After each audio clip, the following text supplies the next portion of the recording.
महात्मा बुद्ध भारत की आत्मा के एक ऐसे महान प्रतापी योगी थे जिन्होंने स्वयं का योग परमात्मा से किया और उस परम ज्ञान की प्राप्त की जिससे आज बौद्ध धर्म के सभी अनुयायी जीवन की प्रेरणा पाते हैं। महात्मा बुद्ध ने स्वयं को ऐसा सिद्ध किया कि वे देव रूप में पूजे जाने लगे। सत्य और अहिंसा की उनकी शिक्षा आज भी करोड़ों हृदय को प्रभावित करती है। क्या आप जानते हैं कि महात्मा बुद्ध जो भविष्य में चलकर एक परम सन्यासी बने, उनका जन्म एक अति संपन्न राज परिवार में हुआ था। आइए जानते हैं वो कथा जब राज परिवार में जन्मा एक राजकुमार रातों रात सब त्याग कर जीवन के सत्य की खोज में निकला और फिर कठिन तप के बाद जीवन का वह परम ज्ञान प्राप्त किया। राजा शुद्धोधन और माया देवी एक समय भारत में शाक्य वंश के एक परम प्रतापी राजा हुए जिनका नाम शुद्धोधन था।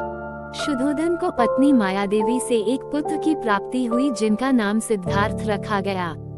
सिद्धार्थ के जन्म के समय राजा बहुत प्रसन्न थे। ज्योतिषी की भविष्यवाणी भारतीय परंपरा के अनुसार राजा ने अपने नन्हे राजकुमार की कुंडली दिखाने के लिए राज्य के सर्वश्रेष्ठ ज्योतिषी को आमंत्रित किया। ज्योतिषी ने राजकुमार के जन्म समय के सभी ग्रह योग देखे और बोले, हे राजन, क्षमा करे पर आपका ये पुत्र प्रतापी तो होगा पर यह राजा नहीं बनेगा।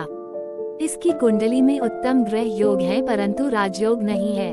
संन्यास से बचाने की युक्तियां सुन राजा से रहा नहीं गया। वे ज्योतिषी के चरणों में आ गए और बोले, हे स्वामी जी, मार्गदर्शन करें, कैसे मैं अपने पुत्र को संन्यास से विमुख कर सकता हूँ। राजा का वचन सुनकर सन्यासी बोले, हे राजन, नियति द्वारा जो रचित है वो होकर रहता है, परंतु आपके पुत्र को जीवन के दुख को देखने के बाद ही संन्यास के लिए मन होगा, इसलिए दुख से वंचित रखना एक उपाय है।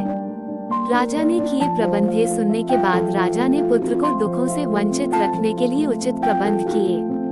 महलों में ही सब भोग विलास की सुविधा की गई, जिससे कभी भी सिद्धार्थ को दुख न देखना पड़े। सिद्धार्थ का विवाह भी हो गया और उन्हें एक पुत्र की प्राप्ति हुई जिसका नाम राहुल रखा गया। सिद्धार्थ का सत्य से सामना एक दिन अचानक सिद्धार्थ अपने रथ के सारथी के संग सभी सुरक्षा व्यवस्थाओं को ताक पर रखकर नगर भ्रमण के लिए निकल गए, जहां उन्होंने एक शवयात्रा को देखा। शवयात्रा देखकर उन्हें मृत्यु और व्याधि के दुख के बारे में पता चला। मृतक को कांधे पर उठाए सभी विलाप कर रहे थे।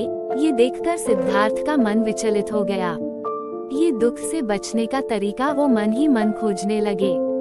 आगे चलकर एक सन्यासी दिखे तो उनके मन में शांति का भाव देख अचंभित हो गए। ये प्रथम बार था जब उनको दुख और दुख से मुक्ति दोनों एक साथ दिखे। गृह त्याग और ज्ञान प्राप्त जीवन के सत्य की खोज की अग्नि सिद्धार्थ के मन में प्रज्वलित हो चुकी थी। उन्होंने अचानक एक रात अपनी पत्नी यशोधरा और पुत्र राहुल सहित सभी संबंधों का त्याग किया और संन्यास के लिए निकल गए। बाद में उन्हें बोधि वृक्ष के नीचे परम ज्ञान की प्राप्ति हुई और वे सिद्धार्थ से तथागत बुद्ध हो गए।